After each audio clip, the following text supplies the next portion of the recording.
It's harvest time po mga kapatid. Ito ang pinakamasarap sa pakiramdam ng isang farmer tulad ko. Pero sa atin po hindi mais, hindi pala yung hina-harvest natin kundi mga baboy, okay? Pinakamasarap na feeling sabi ko kasi after 5 months ng pag-aalaga natin sa mga to ay finally mabebenta na din po natin sila.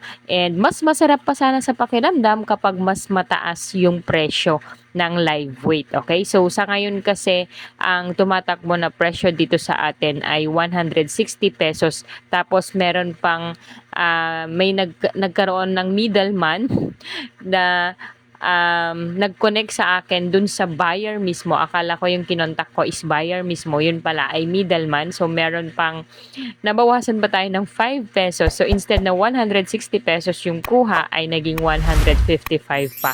So yung mga middleman talaga ang kumikita, 'di ba? Kasi connect lang, contact lang pero may 5 pesos bawat kilo sila. So ayan. Pero anyway, that's their work. Yun yung another source of income nila. So let's respect them, okay? So meron tayong 7 na fatteners, total na 7 na fatteners na binenta po just this morning, November 11, 2023. At thank you Lord dahil pinakinggan po niya yung panalangin natin gabi-gabi, araw-araw na sana tumaas na yung presyo ng live weight. So, hindi man ganun kataas, pero pasalamat na din tayo dahil hindi siya tulad ng dati na 140 pesos ang live weight. Okay, ngayon is nagbenta tayo 160 yung tatlo at 155 naman yung apat. Okay? So, dalawang buyers po kasi yung pumunta sa atin. So, yung malalaki, binigay natin dun sa 160 ang presyo, of course, para at least mas malaki.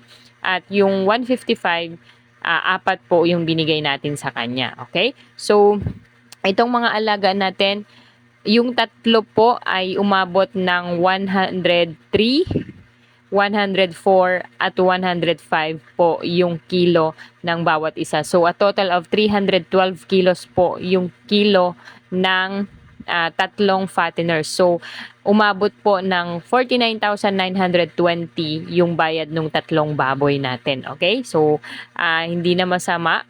Salamat Lord dahil bawi puhunan tayo. Okay? Hindi man tayo kumita, at least nakabawi tayo ng puhunan, nakabayad tayo ng utang. Okay? So, yung apat naman po na fatteners natin na medyo mas maliliit ay tumimbang po sila ng 80 kilos, 84 kilos, 89 kilos, and 90 kilos. Okay? Again, 80 kilos, 83 pala yung isa. 80 kilos, 83 kilos, 89 kilos, and 90 kilos. So, umabot po ng 53,320 yung bayad ng apat na baboy. So, kung ikukumpara natin, konting-konti lang yung difference ng tatlong baboy dun sa apat, 'di ba? Kasi yung isa, 160, yung tatlo, 160 yung presyo, tapos malalaki pa, umabot ng 100 plus kilos, 'di ba? Pero yung apat is 155 na nga, mas mababa pa yung timbang. Pero again, we have to be grateful kasi lahat ng ito ay kaloob sa atin ng Panginoon. Ang kailangan lang po natin ay wag nating tingnan kung ano yung wala sa atin. Tingnan natin kung ano yung binibigay na blessing sa atin ng Panginoon. Nang sa ganun ay hindi tayo hindi tayo ma-disappoint. At lagi nating ipagpapasalamat kung anong meron tayo, kung ano yung blessing na binibigay sa atin ng ating Panginoong Diyos. Okay?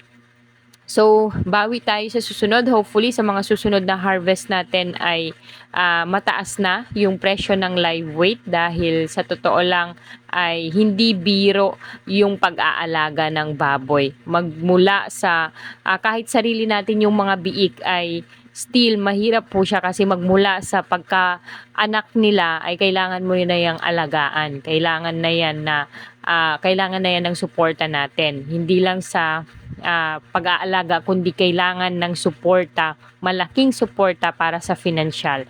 Kasi yung pagkain nila ay hindi po biro yung presyo. Okay? So, dito po ang ginastos ko po dito sa Actually, 9 po ito na fatteners natin. Okay? 9 na fatteners at ah, yung isa na benta natin, yung bansot na benta natin ng magkano lang, 10,440 lang po siya. Kasi 145 kilos, nauna kasi yun kinuha.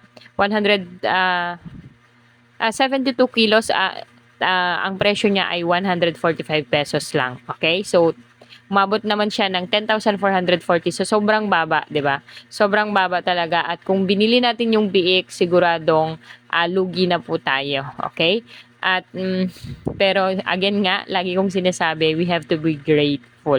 Makakabawi din tayo sa susunod dahil alam naman natin na ang buhay ay parang gulong. Minsan nasa taas talaga, minsan nasa baba. Kailangan lang nating maunawaan na tayo ay nasa business industry, tayo po ay nagnenegosyo at talagang meron talaga yung panahon na matumal ang benta or panahon na mababa yung presyo ng ating mga paninda at meron din darating din yung mga panahon na mataas yung presyo. Kaya kailangan lagi nating paghandaan yung mga ganitong sitwasyon, okay?